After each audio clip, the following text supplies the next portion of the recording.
Today, we'll focus on developing interventions that function effectively in busy, complex healthcare settings. As part of the process, we consider steps to engage relevant partners, develop an understanding of workflows, and design training that blends into routine care. Let me start with something offbeat. Think of interventions in pragmatic trials like cooking a curry. Most beginners throw in every spice on the shelf, but skilled cooks know the secret. Keep a simple, essential base and then add local flavor on top. The same principle applies when developing an intervention for a pragmatic trial. Define the lean, teachable core of your intervention. These are must-have elements that protect your intervention fidelity. From there, identify flexible elements that can be adapted locally at participating sites. Just like curry, the base keeps it recognizable and consistent, while the optional spices make it work in different kitchens. By the end of this module, you should be able to articulate what makes a pragmatic intervention workable in diverse settings. You'll map training to real workflows and know how to develop low-burden mechanisms to see if the intervention is being delivered as intended. We'll also discuss how to get a pulse check on whether the intervention is acceptable to the people who deliver it and receive it. The aim is to get your intervention and its support system prepared so that when you do launch, it's not a surprise to frontline staff. Pragmatic doesn't mean anything goes. It means we design with purpose for real-world delivery. Using tools like PreC2 can help calibrate decisions so your design aligns with your purpose. In intervention development, that translates to leveraging processes that participating sites already use. Next, be explicit about which elements of the intervention are non-negotiable core components. And specify where flexibility is allowed so sites can implement without diluting or nullifying potential treatment effects.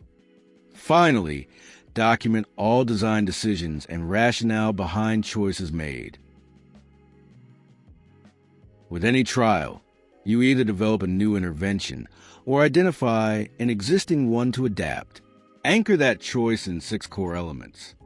First is the context. Map the inner and outer setting.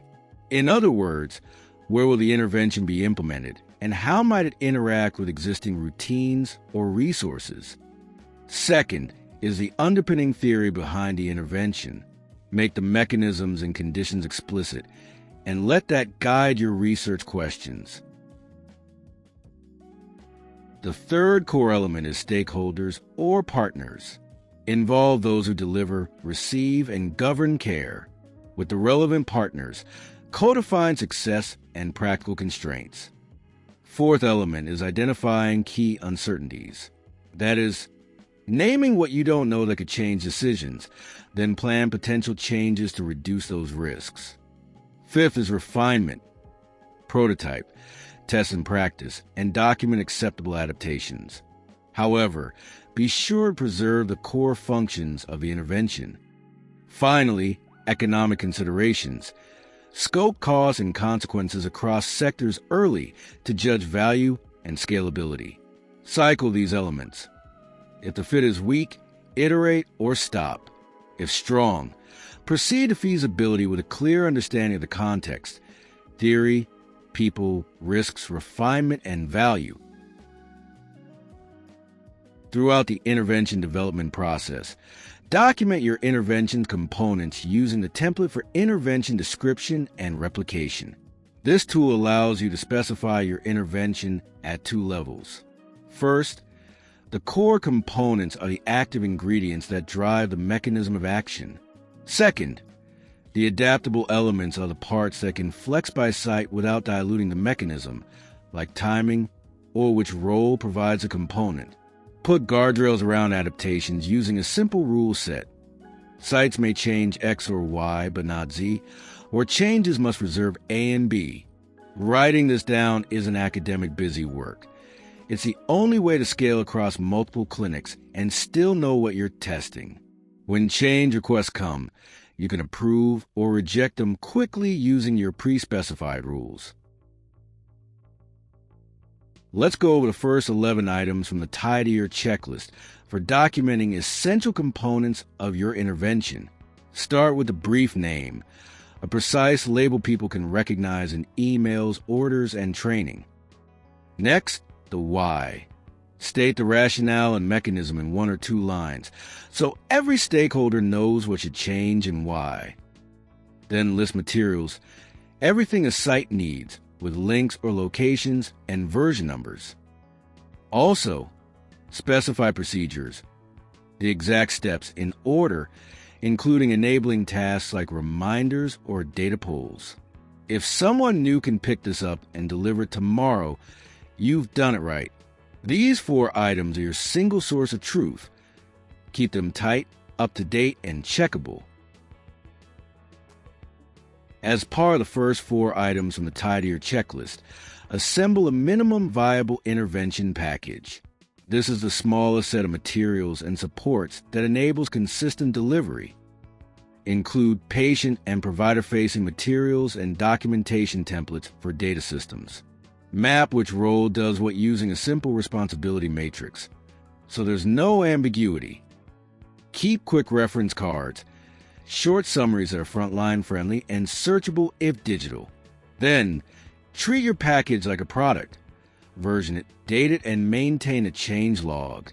When someone asks which specific intervention are we delivering, the answer shouldn't involve archaeological digs through old email threads. The minimum viable product provides every site with a common starting point. Interventions succeed when they fit where work already happens. Don't guess, observe. Map the true clinic flow, including the unglamorous parts, waiting handoffs and device time. Then position your intervention components where friction is lowest. Decide deliberately which parts should be automated and which remain human.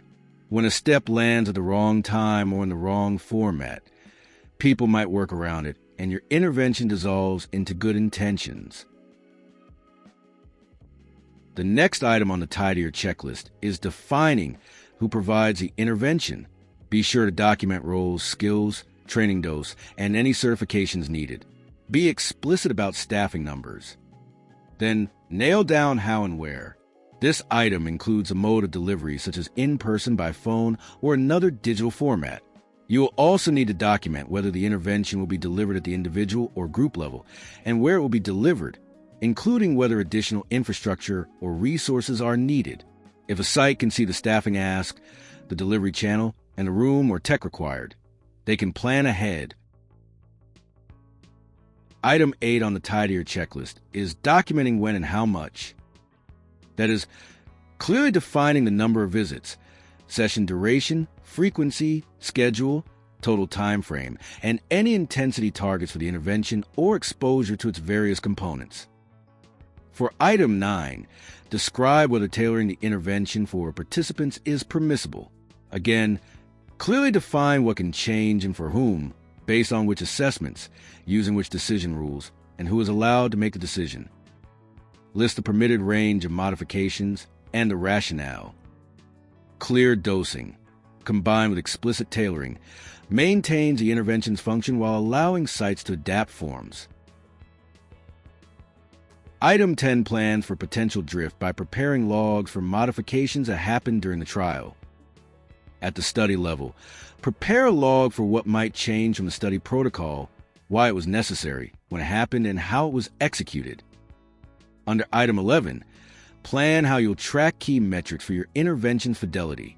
This includes what you'll measure, how key metrics are measured, who measures them, sampling strategy if applicable, acceptable thresholds, and actions when thresholds aren't met.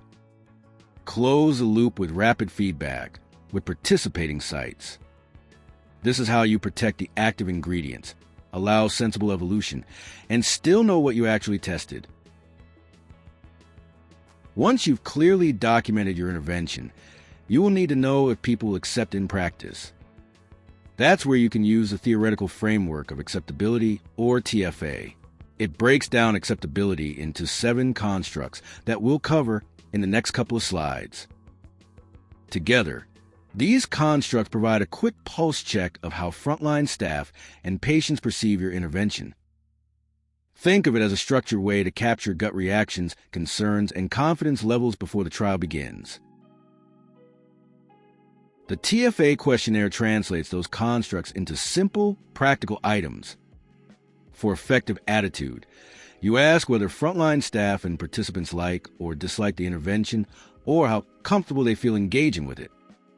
Burden is captured by the effort required to deliver or receive the intervention. That is, does it take no effort, a little effort, or a lot? Ethicality construct focuses on whether the intervention feels fair and aligns with personal or professional values. These aren't abstract questions. They're grounded in day-to-day experience, making them easy for frontline staff and participants to answer honestly. The second half of the questionnaire covers perceived effectiveness, coherence, self-efficacy, and opportunity costs. Here, you are probing whether staff and participants believe the intervention will achieve its purpose, whether they understand how it works, whether they feel confident carrying it out, and finally, what they have to give up to take part. These domains often highlight hidden barriers, like time pressure or confusion about workflow. To tie it all together, include a global acceptability item by asking, how acceptable is the intervention to you? This one summary score helps you see the big picture, while the construct level items show you where to adapt. When it comes to the intervention, pragmatic efforts usually fail in 4 common ways. First, they get overcomplicated by trying to include too many good ideas. So, stick to a minimum viable package with a clear split between core and adaptable elements. Second, training is too abstract, so people forget by their next shift. One potential solution is to incorporate micro-learning sessions into huddles and provide straightforward job aids. Third, adaptation to the intervention goes unmanaged, and frontline teams quietly improvise until the intervention has splintered into many different versions. Therefore, it is essential to establish guardrails and record changes in real time. And fourth, drift or poor adherence is noticed too late. A potential solution is to utilize run charts and automate fidelity indicators to identify and address issues promptly. To summarize the content, remember that simplicity and adaptability are intentional choices. Plan for training in the flow of care with local continuity, not as a one-time event. Define the core components and establish key fidelity checks to identify and act on drift early. Ask providers, patients, and administrators if the intervention is acceptable to them. Then, adjust as needed. Finally, document all design decisions, intervention components, and create logs for potential modifications. Thank you for following along today. If you found this content helpful, please hit like and subscribe.